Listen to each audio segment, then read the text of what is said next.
ಮೊಳೆಯನ್ನ ಸುತ್ತಿಗೆಯಿಂದ ಜೋರಾಗಿ ಗೋಡೆ ಹೊಡೆದ್ರೆ ಒಳಗೆ ಹೋಗುತ್ತೆ. ನಮಗೆ ಆಗನ್ಸುತ್ತೆ ಮೊಳೆಯನ್ನ ಕಂಡು ಹಿಡಿದಿರೋದೇ ಇದಕ್ಕೆ ಅಂತ. ಆದ್ರೆ ಇಲ್ಲೊಬ್ಬ ವ್ಯಕ್ತಿ ಇದ್ದಾರೆ, ಅವ್ರು ನೋಡಿದ್ರೆ ನಮ್ಮ ಅನಿಸಿಕೆ ಖಂಡಿತವಾಗ್ಲೂ ಬದಲಾಗುತ್ತೆ. ಬನ್ನಿ ಸ್ವಾಗತ ಮಾಡೋಣ ದೆಹಲಿಯ ರಮೇಶ್ ಮೆಹ್ತಾ ಅವ್ರನ್ನ.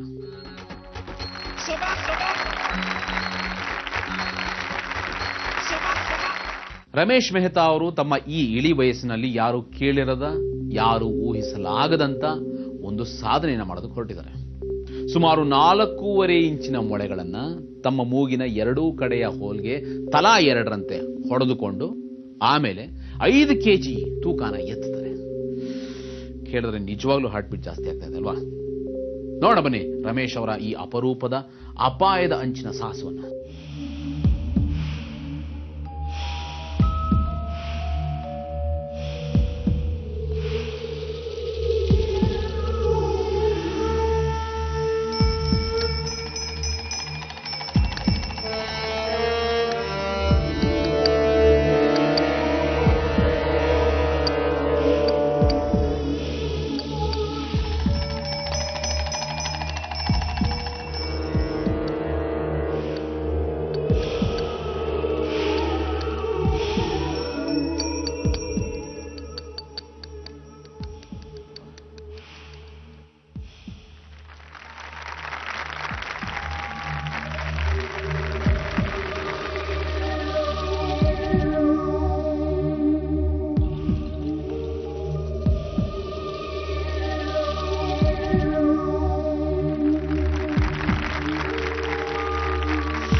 ನೋಡಿದ್ರಲ್ಲ, ಇಂಥ ಅಪಾಯಕಾರಿ ಸಾಹಸವನ್ನು ದಯವಿಟ್ಟು ಯಾರು ಇದನ್ನ ಮನೆಯಲ್ಲಿ ಟ್ರೈ ಮಾಡೋದಕ್ಕೆ ಹೋಗಬೇಡಿ.